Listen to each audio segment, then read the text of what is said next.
Call the meeting to order. Pledge allegiance, please.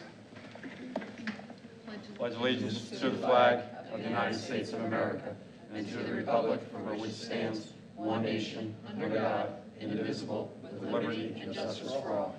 I'd like to have a moment of silence for the family in town, that horrific fire, and all the first responders helping out, and also like to include Amanda Buron in that also, in a tragic death.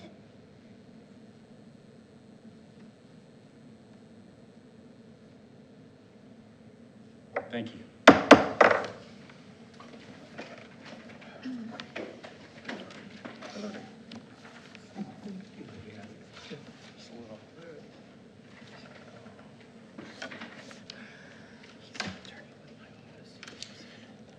Adequate notice of this meeting was advertised in the Park Press and the Beacon on January 12, 2023, and as amended on August 10, 2023, by posted by the notice in the Forked River Post Office and the Lenoka Harbor Post Office, and by filing a copy of the notice of the Lacey Township Clerk, as required by the Open Public Meeting Act.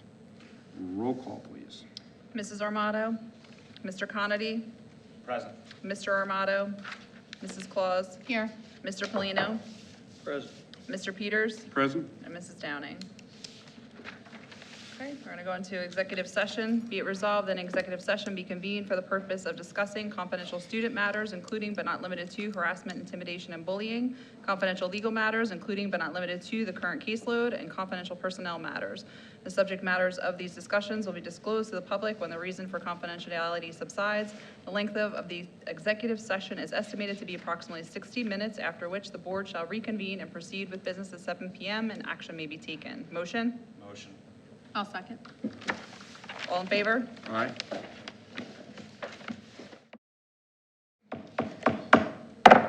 We're out of the executive session, and we're going to do a report from the superintendent.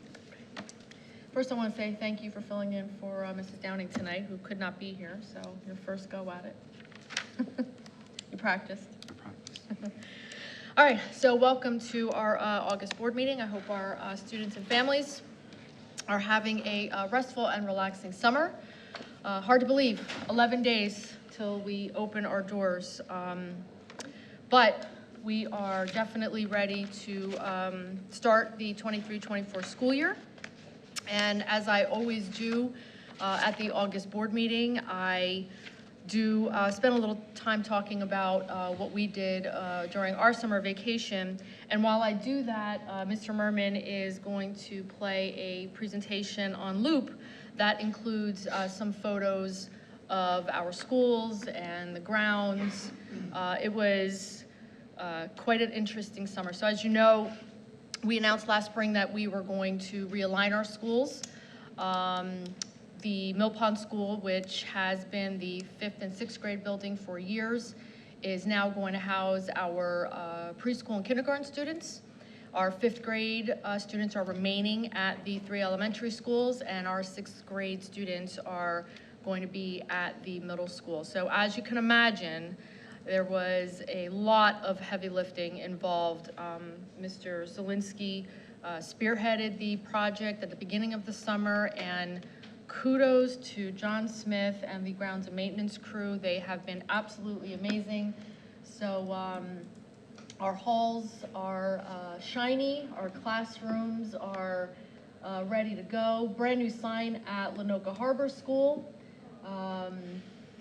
And Cedar Creek, our custodial staff working hard to get the all-purpose room ready. So we're gonna have that on loop for a little bit. But in addition to all of that, which is above and beyond what we normally do, our custodial grounds and maintenance staff, they organized 650,000 square feet of school buildings. This is in addition to everything that they just had to do. Cared for 150 acres of school grounds, our playgrounds, our athletic fields. We have a football game Friday night, so we're ready to go. Guidance counselors, child study team members, secretarial staff prepared 4,000 student schedules. We've been working on professional development. One of the slides there talks about our ESY and our extended school year program. very well attended, well over 600 students participated, and we are very hopeful that we will be able to run that program again next year. Transportation Department preparing over 160 bus routes, and that's also going to be interesting because we've never had to transport just our kindergarten students to one building. So we've had to think about bus aids for those situations. And our teachers and administrators spent a considerable time working our summer enrichment program and the ESY program. So as I always say, our schools don't just magically come together. A lot of times people ask us, you know, oh, do you have off in the summer too? And I say, no, school does not open magically. It takes a concerted effort, and I am so grateful for our amazing staff for the successful opening that I am certain we are going to have on September 6th. Okay, so those are my comments about school opening. I'm now going to turn it over to Mr. Zielinski, who's going to do a presentation tonight on some early assessment results that we have. That would be the New Jersey Graduation Proficiency Assessment and the Access Scores, and those are for our multilingual students. And then in September, we're going to be doing a full student achievement report. October, sorry, right, because we don't even have those results yet. And so this presentation is going to be brief, while the one in October is going to be a little bit longer. I know the board has already heard the results about the NJGPA. This is our first. I'm sorry? Yes. Well, they heard it in the board retreat. Yeah. But this is an opportunity for the public to hear it. So go ahead, Mr. Zielinski. So the NJGPA is part of our state testing suite.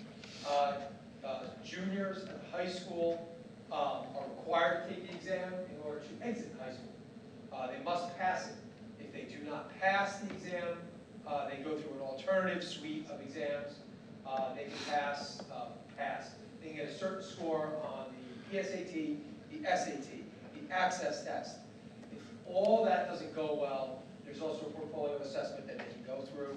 Approximately, in any given year, 10 to 20 of our high school students have to do a portfolio. Everybody else will score a proper score on one of the exams. This year is the second year of the NJGPA. It is the first year that it counted. Due to COVID, due to the hangover of COVID, the state did not implement it right away. So the NJGPA now counts for these students who are now seniors. And we saw better results, excellent results in ELA, and improving results in math. The next slide, Jeremy, thank you. Gives you the overview. I always post this stuff. It's under my assessment tab. Anybody ever wants to go back to it, I'll take this full slideshow and we put it up there. Every slideshow is usually there. I take them down like as the older ones there, and I put up the newer ones. Give them 11th grade, measure the extent of graduation ready, ELA and math. Graduation readiness is reported separately for each content. So a student, they can pass math and not pass ELA, or pass both, or pass ELA and not math, and then they fall into the alternate suite of assessments if that's the case. Okay, the ELA component is aligned to grade 10 standards, and the math component is aligned to Algebra 1 and geometry standards. So that's 1 and 2. Next overview, Jeremy. Okay, adopt the cut level score. And a new cut score, so every year we post and all of our students know the cut scores that they're going to have to undergo in order to graduate, and then whenever a student falls below a cut score, we give them remediation, we give them extra help, and we work with them to make sure that they do achieve that cut score on any of the exams. This one being the primary, students have to take this one to at least qualify for graduation, even if they're deemed not graduation ready at the end of it. So the state does require this, and everybody has to take it. And that's what we do when I give you the different ways to graduate from high school in New Jersey. Next. So here's our comparison of the 2023 and our percentages. So ELA, our students are 84% of our ELA testers are graduation ready. We exceeded the state average by almost 4%. Good result. I'll show you last year's results as well. Mathematics, we're slightly below the state average at 51%, but we did close the gap. I'll show you that in the next slide from last year to this year. We were almost 10 points out last year of the state average. This year we closed the gap to 4 points. So we saw very much improving results to the point we've actually exceeded the state average in ELA. And then it shows you the not yet graduation ready, and then the state ready as well. So exceeding the state average in ELA and close to the state average in mathematics. Next slide. Okay, shows you the breakdown of our demographics. Female, male, Hispanic, white, economically disadvantaged, students with IEPs, and students with 504s. Male, female, pretty much along the lines of the average. And then you see where populations that can be disadvantaged or have different needs, you'll see different results. Okay, you see students who are economically disadvantaged, the one I like to pick out, students who don't have, they possibly didn't have preschool back in the day, they possibly don't have support at home, they possibly don't have reading materials, things like that will typically score less than their peers who have all those advantages. Okay, you see those breakdowns here, and I'll post these again. I post these slides up so people can review. Okay, so those are our demographic breakdowns. Next, Sharon, yep. Okay, so big change in math. We improved by 10% from 2022 to 2023. Math readiness. The next one will be ELA readiness. This shows you all the breakdowns as well. The dark blue line is 2023. The light blue line is 2022. So big improvements for the junior class. Now senior class. Okay, and then it shows you the percentage change. All groups had a positive change going into this exam. ELA, much better. You see this, and we'll do AP when we get to October. We see good AP scores. We see good scores in GPA. We see good ELA access scores. So we're doing a lot of good work on the ELA side. We're going to do some good work on the math side. I'd like to see better results, but we are at least improving.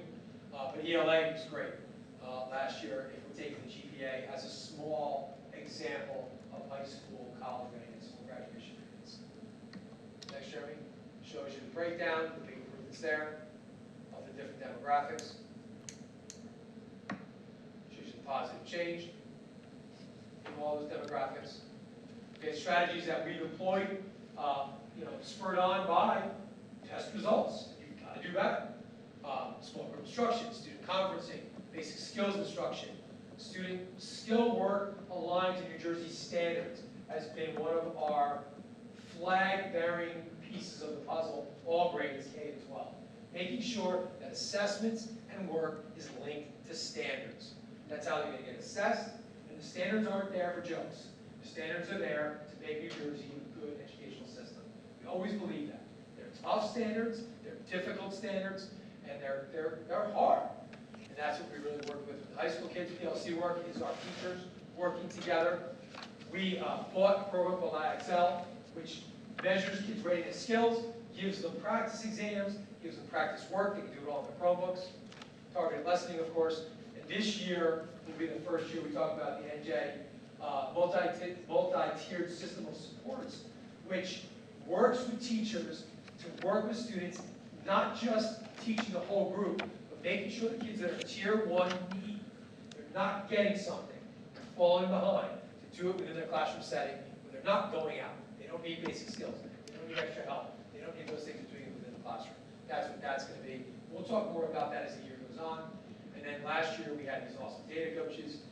We have this year as well, that highlight the needs. We're going to have 4 of them this year, all title funded in high school.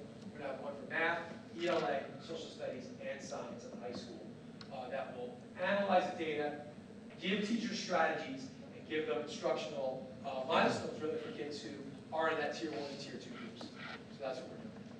So those are the strategies. Next, the WIDA test is the one that we give to our multilingual learners. You'll see ELL and MLL. The state just changed it to MLL, so multilingual learners, they're not English language learners anymore. So you'll see both of these things. The state's a little slower, so they change their websites. Okay, so we give this test to most of them. If they qualify for the test, it's a little bit different results you're going to see here. If you go to the next slide, Jeremy. So these are tough results to talk about because it really ends up in the individual student, they might have just shown up from a different country, all different countries. So we give them this test no matter where they are in the spectrum. So it's hard to say where they are, and because our numbers aren't huge, I can't break it down for you about improvements and stuff like that, because that will show you, it could identify a kid, so I can't do that. But I can show you number of students and where they are. Obviously, they want to be on the 6, but here's where our students are, here's where they are in the grades, and here's where they scored on the week. Developing is good. To exit an MLL program, you have to get a 4.5. Okay? And I can't tell you, I don't think I tell you the next slide how many exits, because I can't do that. Because that'll call somebody out. You can't do that in public. I think that's my last slide, right, Jeremy? Oh, and I gave you the proficiency of 4.5 or better. Okay? So you see the different years, you see how we've done, and we are required to report this. Okay? Coming back. No, you said it. Coming back. Okay? And I think in both ways. You see that a comparison to the NG and JGPA, and then we have scores waiting on the NGSLA. I think kids are glad to be back in school. They are. They are. They're glad to be back in school. We're glad to instruct them. We're glad to give them that structure. We're glad to make it up. And that's what we're doing all across the board. Okay? That's it. Okay, thank you, Mr. Zelinski. So more to come in October when we get the rest of the results. That'll be our big student presentation. Yeah. That was long.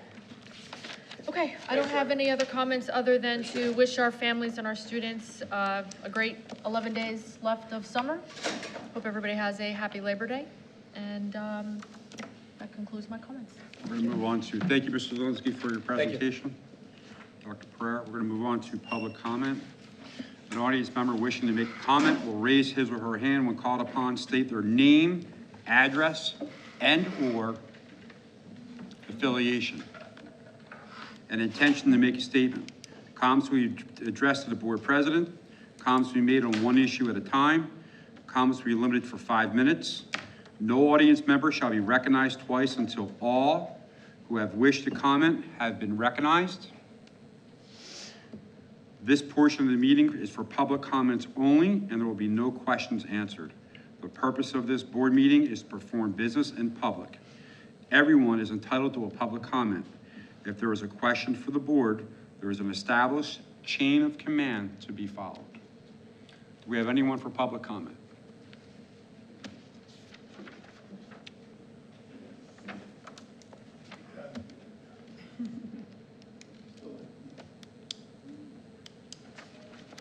Name and address, sir, please. Name is Ron Martin. The address is 44 Dunbury Drive in Forked River, New Jersey. Thank you. I have a three-part question. It's a question, it's a ponderable, and it's a comment. We've been living here for... Mr. Martin, could you do me a great favor? Could Sure. you step a little closer to the microphone? We're having a problem hearing you. How about turning up the volume? We can do that. Okay. My wife and I have been living here a little over 9 years, almost 10 years. And every year we come to budget time, we always notice that teachers are getting laid off. Teachers are getting laid off. No matter where you go, there's a reduction of state aid. And I often wonder why. I understand the effort that the board puts into it. There's a lot of effort that goes into it. However, the bottom line is there are young teachers that get laid off. And so my question is, in the discussions that occur between the district and the state educator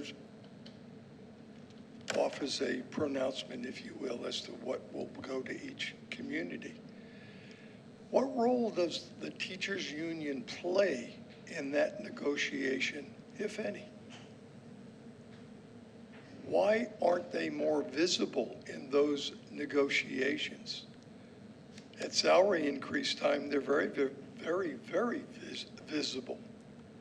But when it comes time to cutbacks, never hear of what the role of the teachers are.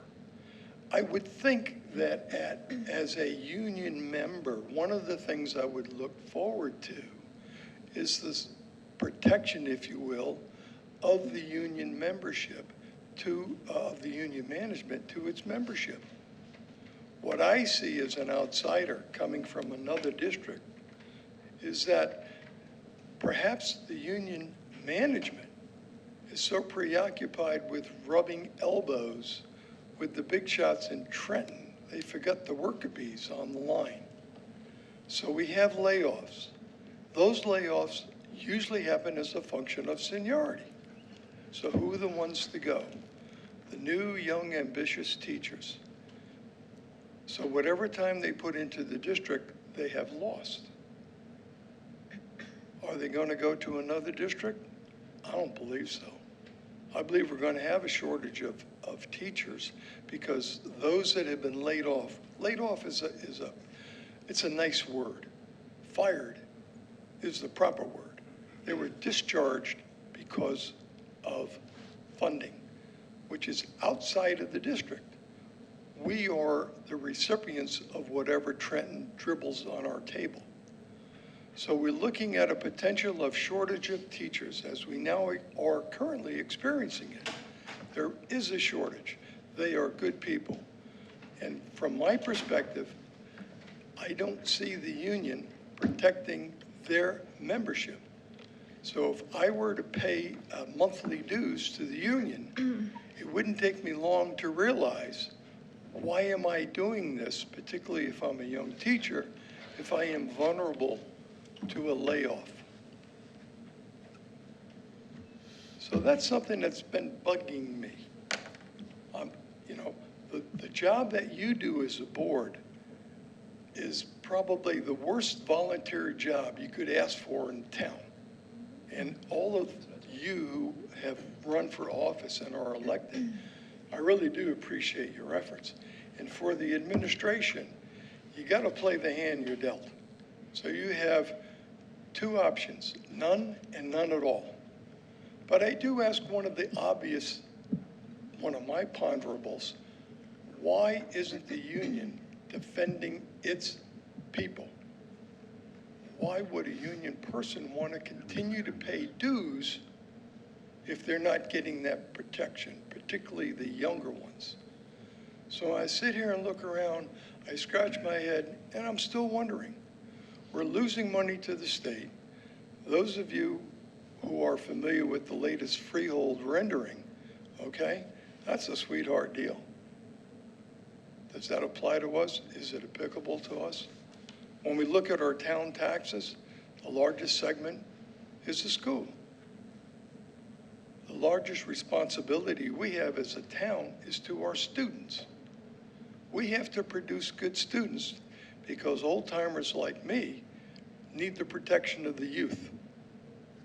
As a consequence, we need to have students that are on top of their game, highly competitive, and are working in new, or have the opportunity to work in ventures that are going to provide them a better than average life.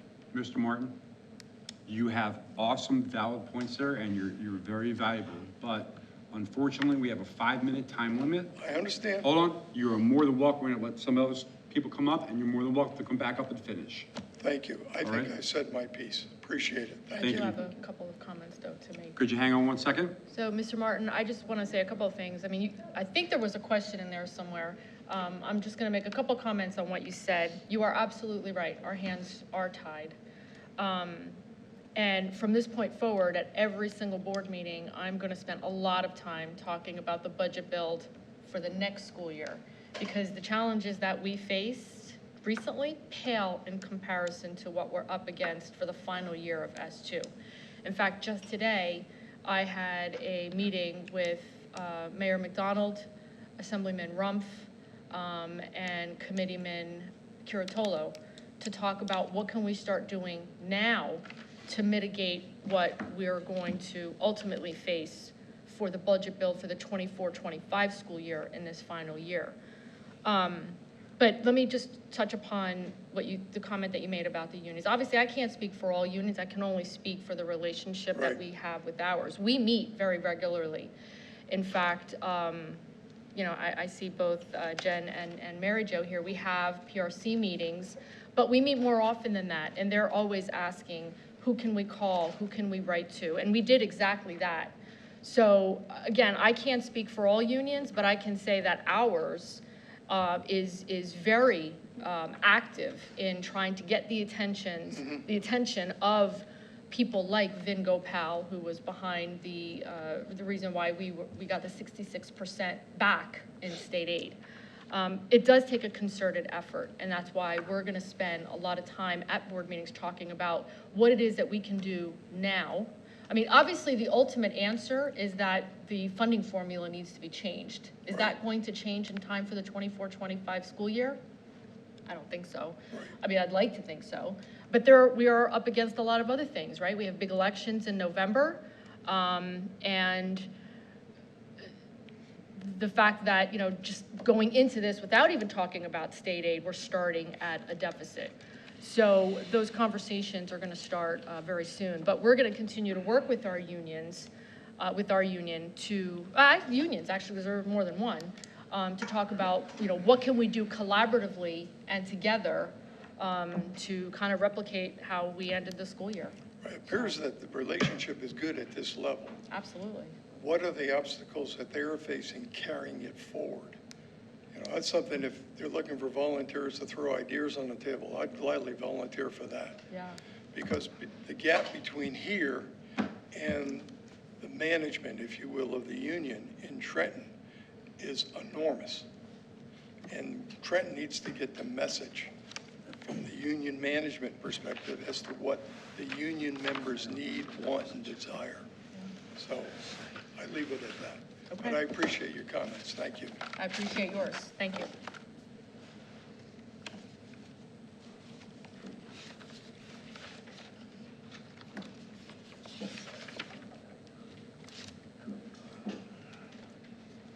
Ed Scanlon, Newark Avenue, Barnegat Pines. The comments that Mr. Martin made, I sort of dovetail with the question I was going to ask, and I know you don't answer questions, so we'll make it a rhetorical question. In the Asbury Park Press, there was an article about Freehold Regional and how they recouped all the cuts. And when you looked at the list of reasons that the Assembly gave for restoring their cuts in full and through legislative action, making it guaranteed that they never get cut again, the bottom line was that they always use the cap to the fullest extent.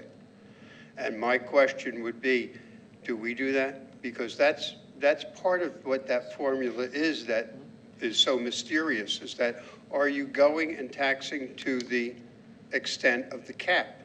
And the message you're sending when you don't is that you don't need the money. And that's the message that was in the paper, which made a lot of sense when you think about it in certain respects, and it makes no sense at all when you say, oh, we should have good governance and we should have people who watch their budgets. But then again, you know, so it's one of those, you're damned if you do, you're damned if you don't. And you know, that would be the question that I had was, did you see that? And I was wondering, you know, anybody else, you know, if you discuss it and think about it, it might be something to look into. And again, a general question, just one that I'm not sure I understand, is that this opportunity is for the public to make comments, not ask questions. What part of the meeting is left open to ask questions about what's on the agenda? I didn't understand that the 3 years I was on the board, and I don't understand it now either. The public should have an opportunity to ask about the budget, about the agenda. Yeah. Thank you. Right, so Mr. Scanlon, we did change the format of the agenda. I mean, certainly if there's an agenda question, we're going to answer that question. So when we say questions, we talk about questions that we perhaps may not have readily available. We don't carry around all of our data with us.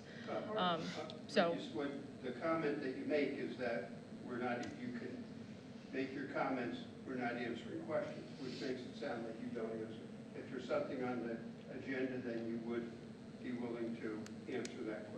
that's correct. And to answer your question, yes, I did see the Freehold Regional article. And yes, we do go to the 2% cap. Oh, you did? Yes, Okay, I just wanted to, it's good, the public should know. yes. So great question, and yes, we did. And we plan to do it again as well. Mr. Sender, was your hand up? Yeah, but Tony put his up. Oh, Tony?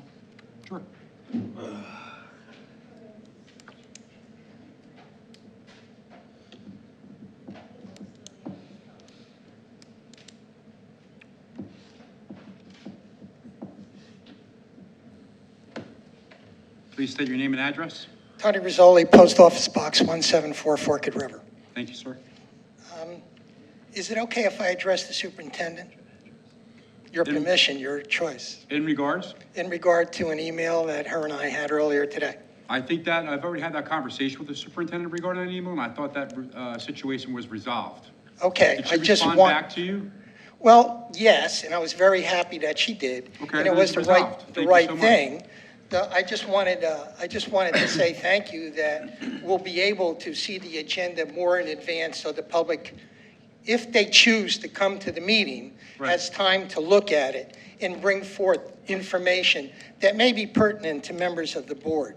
Right. So thank you for giving the extra But she time. did explain to you that there was a timely matter, that we had to do some add-ons and some changes, some hires. some people Well, I who were ready understand at for this it. time of the year, it happens all the time. Okay. One of the things that was not on the agenda that usually is in a superintendent's report, though, is the projected opening student population. What do you project it at? 3,700? Sharon, do you have that number? It's usually about 3,700. Yeah, I think it's a little more than 3,700. I can get you an exact number. Well, I'm just a little over 3,700 then, right? Yeah. Okay, good. One of the other things that I did not see on the agenda has to do with Ocean County College accreditation, and does it negatively affect our seniors and juniors in the courses that they were taking and getting previous, advanced college credit? So you're Are they- talking about that article that was in the paper Yeah, recently? that was So the upsetting. answer is no. And I actually just updated the board on that. So they have a timeline, and they have a new president. She just started on July 1st. She sent us all an email, especially us, because we're so heavily involved in our college academy, that none of that is going to impact. But they're very confident that they're going to meet the accreditation Okay. requirements in a timely manner. Yeah, it'd be a shame that the kids that already took those courses, they were not going to get the college credit for. Yeah, no, it's Okay. not going to impact. Well, I You was realize wondering. we had 63 students, we had It is. 63 students graduate college before high school last year. It's a great program. That's Yeah. why I'm questioning, is it a negative impact? I'm sorry, 33. Still, it's a great program, and it was, we were forerunners in doing that, and, it was a great decision. I'd hate to see it, not continue. And I got to be honest, and Mr. Zelinski No, just don't be commented- honest with me. With you, I'll always be honest, I'm always honest. That article that was printed was a bit of a misnomer, and the way that it was worded isn't exactly what happened. And I wish that they had followed up with a little bit more of a factual article about what really happened. And Yeah, it and was- I don't have the ins and outs, but their accreditation is not in danger. I don't know how else to say it. Middle States accreditation, Yeah. you volunteer Yes. to submit yourself to it. You can fail, and some colleges do, but there's always this is how you get better. Sometimes it can be governance, sometimes it can be student populations, it can be a lot of different things. We as a high school are Middle States accredited. It's a lot of work, and we make sure we stay accredited, but you can fall short sometimes. But it's volunteer. You're not required to do that as OCC, as Ocean County College. made it seem It like looks that. better, okay, and it feels better, and it does for us as well. But you can somewhat fall short. We go through our state accreditation, which is a CUSAC process. We can also fall short some years, but they give you time to make that up, and it's very specific. Here's what you did wrong, here's how you fix it. It's not about they're teaching the kids poorly. It's not about they're not giving them good quality instruction. That's not happening. Oh, I understand it, but again, it comes down to PR and how you can. project. It comes down to politics and the PR. It can. Just like the article that was out that Lacey Township ranked 19 out of 22 schools, okay, in Ocean County as to what are the good schools and what are the bad schools. We came in 19 out of 22. That's bad PR. That's bad PR for us, for our students, bad PR for you as the Board of Education, bad PR for our town, bad PR for our taxpayers. It's all bad PR. And it should be corrected, and something should be said about it so that we correct that negative input in PR that focuses on you. Next thing I had was, there was a change on page 11 in the school threat policy. Was it a major change? No. So, great question. We recently worked on the policy, and Mrs. Claus is going to talk about the minutes of that recent meeting. The only change is that we were now provided guidelines as to what is required on a school threat assessment team. So we can either have a district team, we can have 6 school teams plus a district team, but there are some guidelines on what we do have to have. This is from the state? Yes. Okay. Yeah, State And Department. we of met those Education. guidelines with the new policy then? We have. Okay. Just when I see school threat and a change, I want to make sure our students are getting the best possible protection, and we're up to snuff with the state standards. On page 21, no, sorry, on page 12 through 16, I don't know, and I'd like to know, what departmentalization stipend is, and everybody got the same money for $693,000. So that's a name change. It's also known as a 6th period stipend. Okay, so that is what was negotiated with the new contract for the And sixth when- period, was a correct. payoff to the union? Well, in the contract, the name was changed. The stipend itself has not changed. It's been Okay. that amount for. Oh, so it's the name of The the name. difference for the Right. sixth This- period pay? That amount has always been in the August agenda, Okay, and that's negotiated between the board and the union. okay, good. I understand that now, somewhat, but I don't agree with the sixth period payment, but that's beside, I'm a taxpayer, what can I tell you? Channel 21 status, these meetings would be broadcast to the public. Channel 21 has not been working. Is that going to be anything done to make this meeting more transparent to the public from the school district? Because I believe what's videoed here ends up on Channel 21, so the rest of the community could see me and my big mouth It's on up the here. website. It's on the website. Oh, the website, I know, but a lot of people don't go to the website. They depend on that Channel 21, so I'm wondering if there's anything that's going to happen to It's on change it. YouTube also. It's to on, make it's for it- the World Wide Web. We're more than transparent than ever. Unfortunately, we don't have the kids working during the summer. No, I with the understand station. that, but after they get back in school, which will be in 11 days, Right. and this is always delayed anyway, will the meeting be broadcast on 21? Is it possible? Yeah, I mean, I don't see why it wouldn't. I didn't know it wasn't working. No, so 21's not I wrote working. it down here. And I know you guys want to put your message out. So it's just another way of being more transparent to the public. 66% of the taxes, okay, go to the school district. How's our money going? May I address Mr. Zelinski, Mr. President? Regarding? Regarding what he had up on a board here for a definition of one of the categories, I don't understand how it was determined under that definition. What's the question? The you question mind? Do you is, mind? how do you determine what student is economically disadvantaged? What is the input Free and information? reduced lunch application. If On they- what, sir? They give us their gross income for their families. Okay, so is that based on their tax returns or just word of mouth or? It's a federal form. They fill it out, it goes through the federal government, and then they're determined to be in need of free or reduced lunch, makes them economically disadvantaged by the federal Okay, so when they apply for a free lunch or whatever, they're Correct. automatically considered economically Not if they disadvantaged? apply. When they if- apply, they when they're- verify their salary. When they apply, and if they They're apply for approved. lunch, then it's automatic that they're economically No, they disadvantaged? have to meet the qualifications to be free and reduced. Okay, is there any accounting or audit done on what is reported?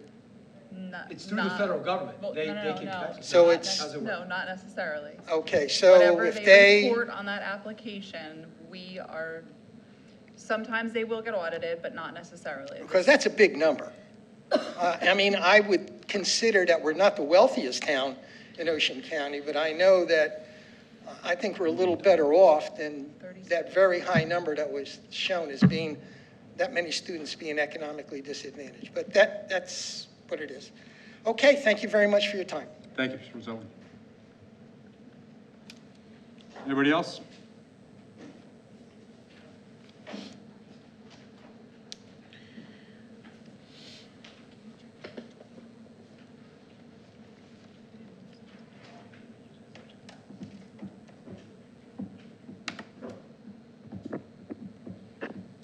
Regina DeSenza, Sunset Drive, Sunrise Beach.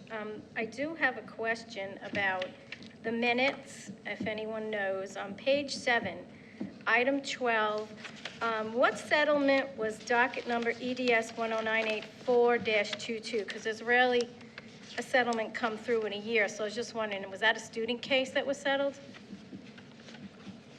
Item 12 of the minutes, What page? page 7.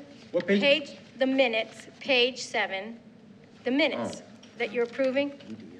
And Mrs. Armato's name is spelled wrong also in the minutes. I don't see it.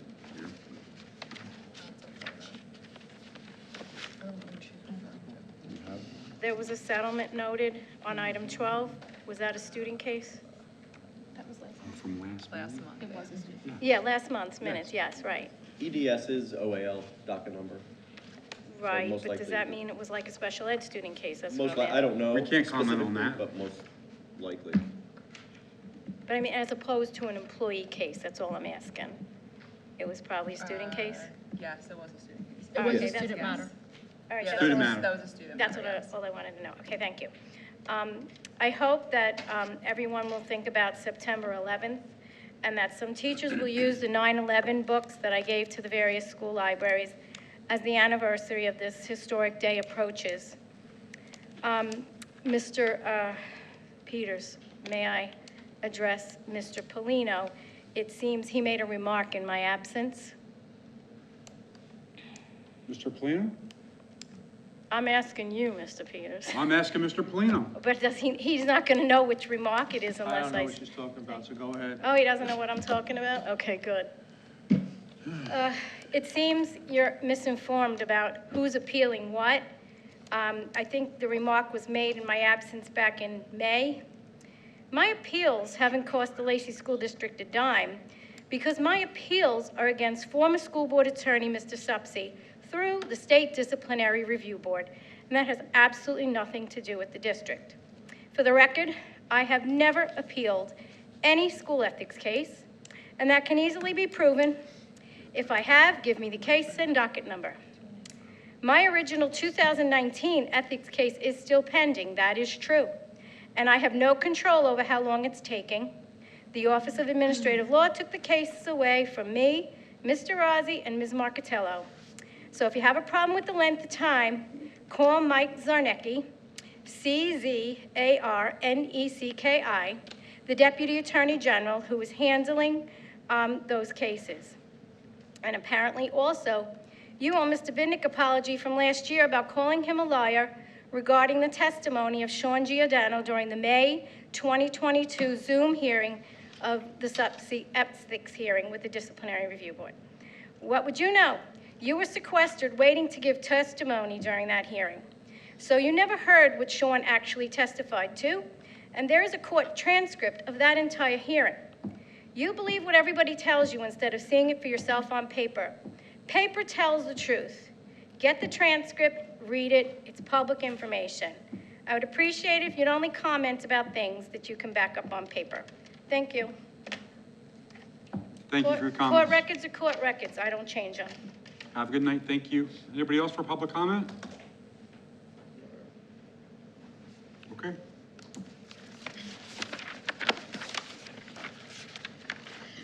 Next, we're going to move on to board member committee reports. Mr. Polino, would you like to go first for Finance Committee, please?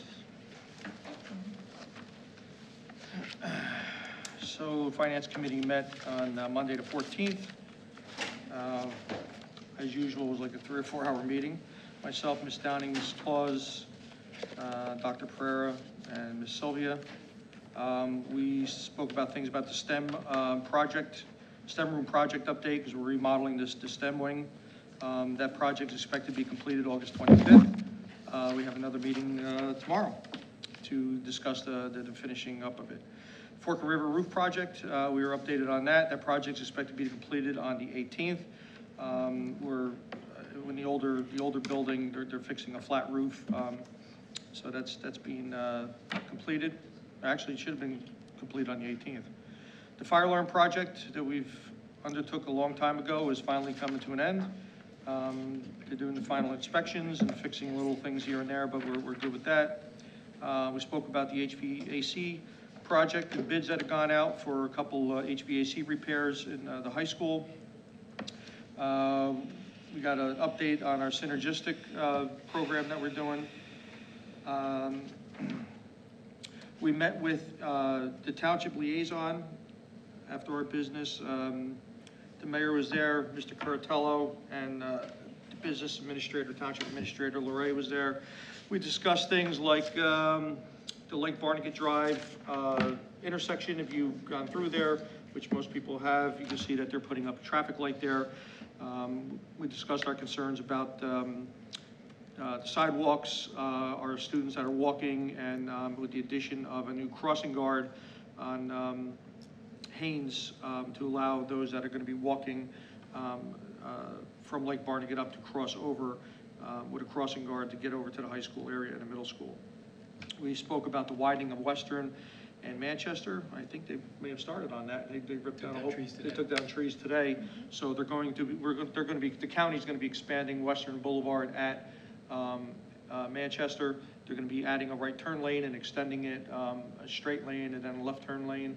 So that's going to be in a process. I wish it would have got started at the beginning of the summer rather than when school starts, but again, that's not the township's doing, that's up to the county, it's a county road. We also asked about the new housing that's going up. There's a couple new apartment complexes or condo complexes that are going up in and around town. There's a formula out, God bless, there's a formula out that they use to project students coming in, and we really didn't get anything other than, there's nothing really yet with that, right? It's just. Not yet, No. but we have been asking for information. Yeah, so we're trying to be proactive on that and trying to get, information. One of the complexes is really gonna be a lot of single-family apartments, one-room apartments, so, we're not projecting a whole lot of incoming students from that complex, but the other ones there may be. We also talked about a referendum that we're discussing for November of '24.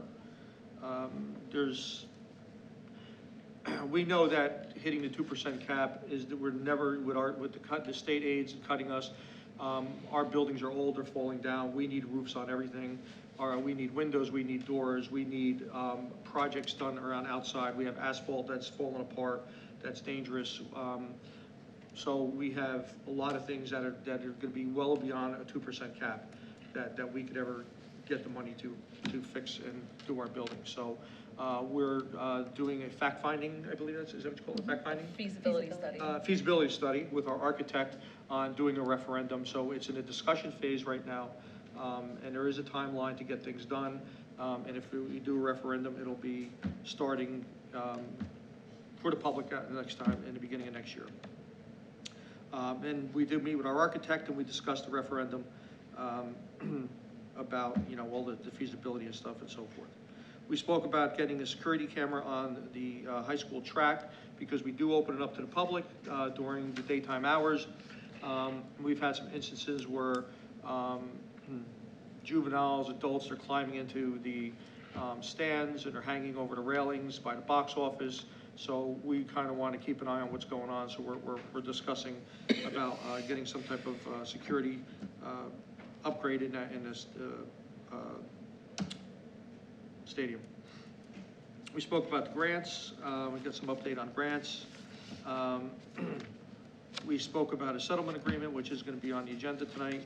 There was a discussion about the food privatization and going and looking for other the third parties are coming in to do our food facility, but there is not enough momentum on the board, or at least a majority, to consider getting an RFP to go out to bring in a third party to get a full look at what they have to offer. We discussed our job postings and our stipends for certain, for the fall coming up, and I think that's it. Questions? Questions? Nope. No. Mr. Khan, any questions? Nope, thank you. Thank you. Claus, would you like to do policy? Sure. Okay. We had our meeting August 9th, started at 4:15. It was pretty quick, about 30 30, 40 minutes. It was myself, Mrs. Armato, Mr. Conity, and Dr. Pereira. We discussed 2 policies and regulations. Sick leave was one. This new sick leave policy was signed into law July 3rd, which addresses the requirements of sick leave for school district employees. The revisions significantly expand the scope of allowable uses for sick leave for school district employees. The next policy and regulation, 2419, school threat assessment teams. On August 1st, 2022, the governor signed into law requiring school districts to establish threat assessment teams in schools for 23-24 school year. The purpose of the threat assessment team is to provide school teachers, administrators, and other staff with assistance in identifying students of concern, assessing those students for risks of engaging in violence or other harmful activities, and delivering intervention strategies to manage the risk of harm for students who pose a potential safety risk, prevent targeted violence in the school, and to ensure a safe and secure school environment that enhances the learning experience for all members of the school community. Strauss Esme reviewed this recent policy 2419 to incorporate the details of the guidance. The new regulation 2419 has been developed to align with the guidance, and we're voting on those 2 tonight. Co-curricular, there was nothing. Safety and security, nothing. We did discuss also the referendum, same as what Frank said, and that was it. I concluded. It's pretty quick. Good. That's it. Yeah. Any questions? No, thank you. I'm going to work on the Facilities Committee report with myself, Mr. Amato, Mr. Conity, Ms. Silva. Some of it's pretty much double what Mr. Polino spoke about, but I'm going to talk about the referendum a little bit. Graduated this high school in 1984. It's going to be 40 years next year. Some of the AC units are still there, originally from 40 years ago. I don't know what you guys know about maintenance, but the life expectancy of an HVAC unit is between 20 and 25 years residential. Commercial is probably even less. So yes, we are looking into referendum. We need to update the roofs, some windows, and I'd really, really, really like to see a more efficient high SEER level on these units to be cost effective, because if we do remove the roofs, all our solar panels have to come off. And we got to make a determination as a board, what are we doing, right? They're out of their time, they're out of use, and it's to the point where we need to make a decision how far we want to go with this referendum and how much money we're going to reach out for. But unfortunately, you know, me being involved in construction, I say to myself, you know, what about prior board members? How come this wasn't done 20 years ago? And why is this AC? Why is this roof so blah, blah, blah? Why? Because we got beat up and cut with money. I mean, they're just trying to survive and keep the schools rolling. And I see it being on the board the last couple of years, how many millions of dollars we've lost. You know, the last thing I'm going to do is lay off 42 teachers. I didn't sign up for that. I signed up to do this to make this district better. And so did all my constituents up here also. So we're just trying to do the best we can with what we have. We realize that, yeah, there's some roofs that have some leaks in them and they need to be replaced. We're doing some of what we can prioritize now, but with this architectural firm, Mr. Hopkins and Dubowicz, did I say it correctly? Yes. I did, I announced it. They were extremely, extremely positive on the route to do it. They're experienced in this referendum work. And that's what they do, that's what their profession is. So it's coming. It's probably gonna try and make it the 24 November election, which will be on there, and that's about it. May I? You done with your report? Yes. All right, can I jump in real quick? Sure. So just to bring up with the solar panels, I just want to clarify. So for those of you not aware, the solar panels, when they're put in place and the generation is turned on, you're allowed to sell your energy credits for 15 years. And an energy credit, one credit's equal to 1,000 kilowatts. So we average about $400-something a year in energy credits. So at the end of 15 years, it's not that the solar panels don't do their job, it's just that we can't get money back for our credits. So the only thing we're gonna get is free electric. So the thing we're into now is when we look at these roofs, as the roofs and the HVAC systems are so in need of repair, the question becomes, the panels are not at the end of their life. It's just that if we take them off and we put new roofs on, are we gonna put back the older, less efficient panels, or do we wanna look at doing newer panels? So the Synergistic company that we hired last year, they are going to look at our production and our usage, and they're going to give us a cost analysis to say, hey, what you did with the solar panels was a great thing, you should do it again. Or it's a 50-50 shot, and really, you didn't make, you didn't lose, but it was okay. Or don't do this anymore, it's not feasible. So we have a third party gonna look at our usage, how much we made, and give us a direction to go with it. And that was one of the reasons why I liked this company coming in, because it's gonna be able to guide this board and say, this is what you really should do. So I just wanted to clarify that. Our panels are not shutting off at the end of 15 years, they're still effective, but the newer panels out there will produce more than 100% of what they should be doing, which is. Do we take a panel that's 15 years old and put it back on the roof that they're not getting SRAC Well, credits for, just getting electric for? right. Now we're worried about penetrating a brand new roof. Right, that's It's not the giving us thing. So then we could say, hey, we the could take these return on panels. investment. Right, we also discussed, well, if we don't get new panels and these panels are still efficient, they're 85% efficient, can we turn it into a farm and put them in a field rather than put them on our roofs and put holes in it? And that's another thing we're exploring too. So we are looking at that from different angles. Thank you. Superintendent comment? Curriculum. Oh, curriculum, my apologies. Mr. Zelinski's gonna do curriculum. Thank you. I'll do curriculum. Ms. Downing's not here. She's our chairperson. So we met on August 8th. It was Ms. Downing, Ms. Armato, Mr. Peters, Dr. Pereira, and myself. We gave the random drug testing report for the year. I don't report specifically on it. Our rates are on the rise. We're talking about it with our provider who does our random drug testing. For those who don't know, we random drug test probably 600 to 800 students a year at the high school, and we do about 200 students a year at the middle school. That's a voluntary program there. So rates are on the rise. We're watching it very closely. We can attribute maybe some of it to the legalization of marijuana. They're not significantly on the rise, but we are seeing more numbers of positive marijuana tests than we have in the past. So we provided that report to the committee, and they look at it every year, halfway through the year and at the end of the year. And I know we'd like to present it here.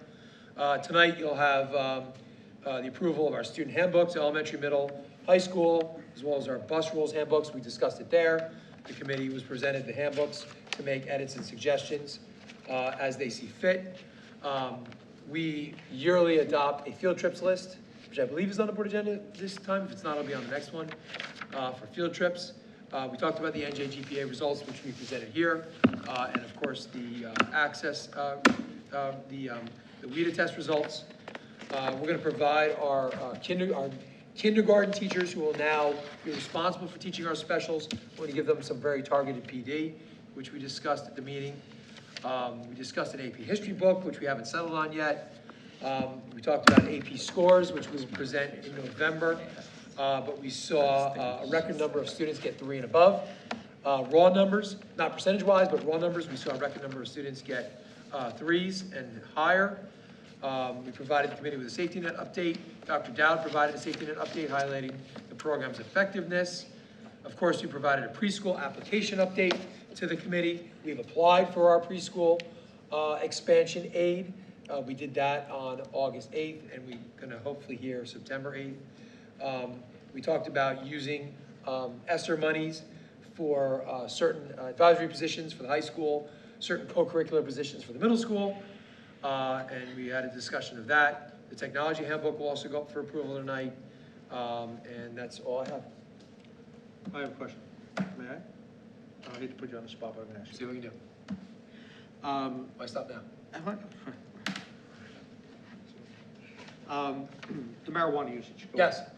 ahead. With the legalization of marijuana, does that affect the students in the school being, are they, you know, we're testing for it, not allowed to use, right? So remember, there's two prongs to drugs in high school in particular.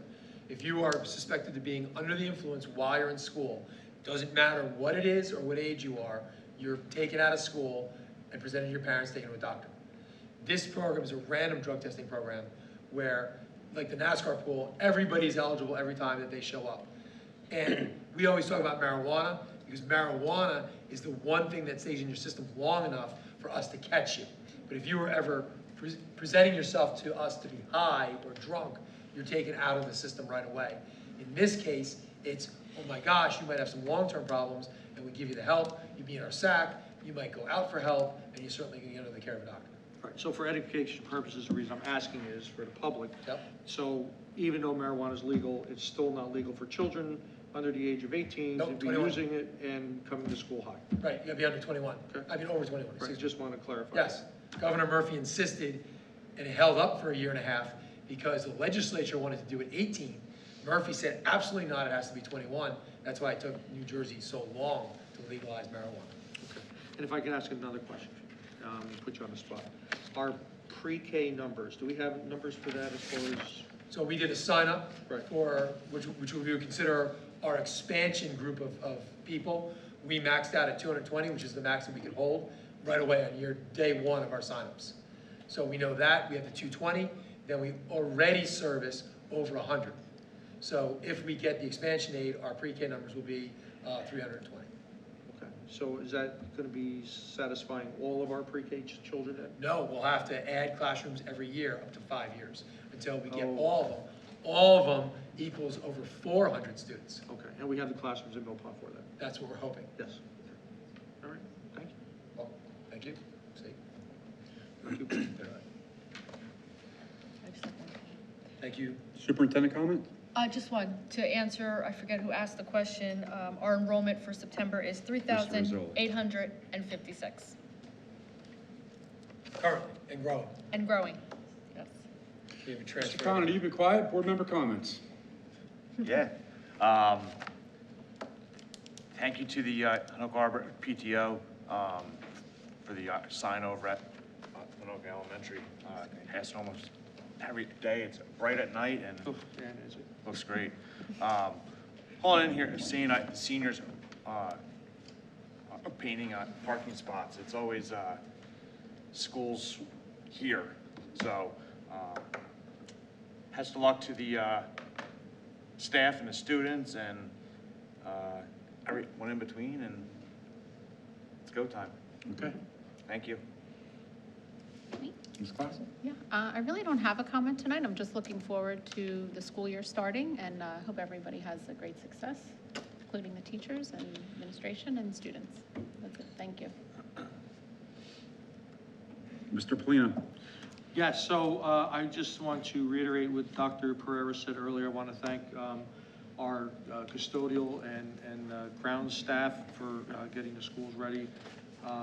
You know, summertime, people go on vacations, and they were skeleton crews, but they're really doing a great job moving schools around and getting everything done. So I thank you. And to our admin, and everything, getting things up and going for this year. I know the pre-K and the kindergarten thing's a huge undertaking, so thank you. With that, just looking forward to school getting started. Our first game is Friday night, 6 o'clock, do we know? Yeah? 5, I think it's 5. Say? It's 5 this. Oh, 5 o'clock, yes. Just this Friday. Oh, it's a 5 o'clock game? It is. 5:30, I think. All right, come on It now. might be 5. It's gonna be dark by the time they, how I can don't a know. Friday No, night it's game? not gonna be It's dark. not gonna be dark by the It's time. not under the lights, it's just at night. So what time's the game? I think 5, 5 o'clock. yeah. 5 o'clock. Apps What's that? again. Absegami, 5 o'clock, so Well, everybody should there. be a good Thank one. you. We're tough, Good. they always Good play to tough. Mr. Peters, comments? Thank you so much, everybody, for coming tonight. It was a privilege to fill in for Miss Downing. She's not here, and Friday night, hey, Friday night games, you know, it's gonna be fun. That's it. Okay. All right, let's move on. Resolutions. New business. We're gonna go under meeting minutes, correct? Yep. Roll call? Or any discussion, I'm sorry, right? So we need a motion. Yeah, I'm sorry. Rookie at the table. Can I have a motion, please, for meeting minutes? Motion. Second. Discussion? Roll call?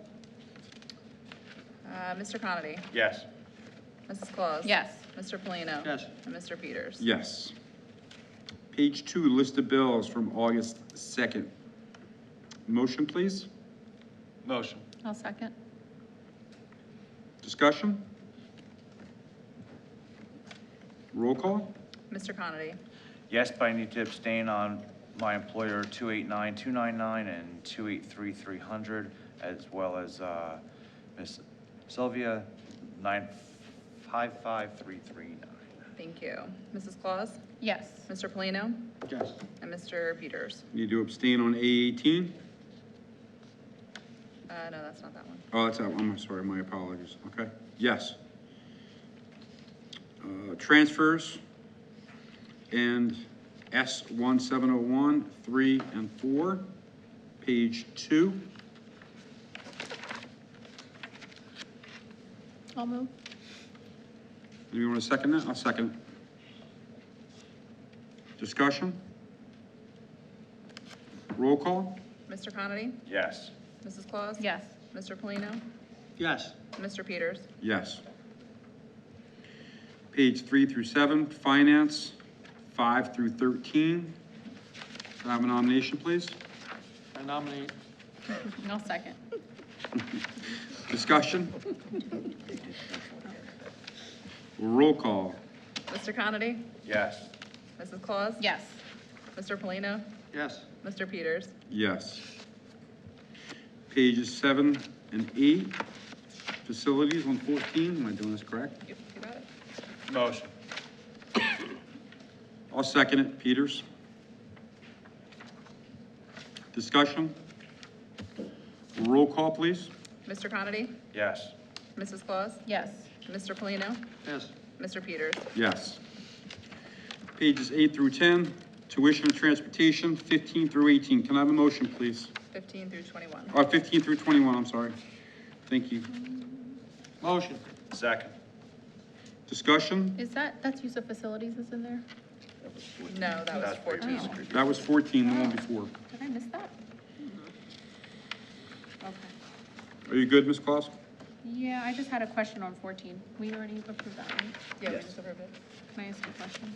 Why are we charging for Lacey Rec basketball on 10/21?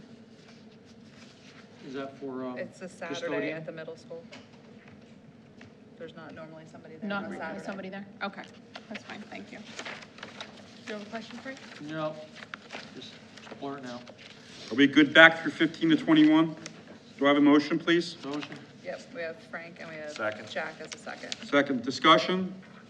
Roll call? Mr. Conity? Yes. Mrs. Claus? Yes. Mr. Polino? Yo. And Mr. Peters? Yes. And this one I need you to abstain on A18. Yep. Page 10, 22 through 26. Can I have a motion, please? Motion. I'll second. Discussion? Roll call? Mr. Conity? Yes. Mrs. Claus? Yes. Mr. Polino? Yes. Mr. Peters? Yes, but I need to abstain on A18, regional day school. Policies, 27 to 28, page 11. Can I have a motion, please? I'll move. Second. Discussion? Anyone? Roll call? Mr. Conity? Yes. Mrs. Claus? Yes. Mr. Polino? Yes. Mr. Peters? Yes. Tibbs, page 11, 29 and 30. Can I have a motion, please? Motion. I'll second. Discussion? Roll call, please. Mr. Conity? Yes. Mrs. Claus? Yes. Mr. Polino? Yes. Mr. Peters? Yes.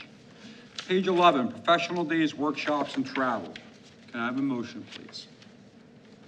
Motion. I'll second. Discussion? Anyone? Roll call, please. Mr. Conity? Yes, but I need to abstain on Mr. Zelinski, please. Thank you. Mrs. Claus? Yes.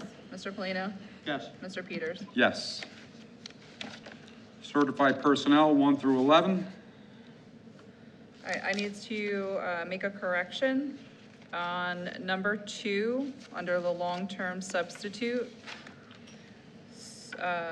Courtney Hoffman, the long-term sub replacing A. Gilbert, it should be step A Masters, $64,951.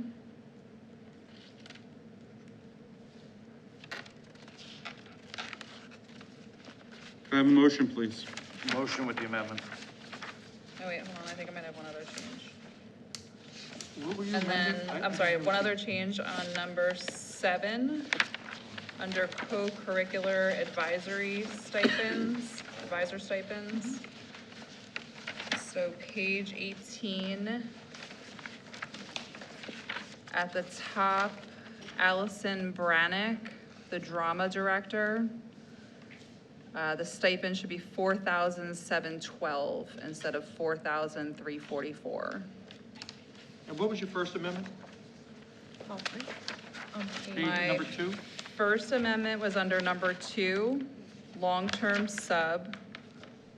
Right. Courtney Hoffman, the second person listed, replacing A. Gilbert. It should be step A instead of step C.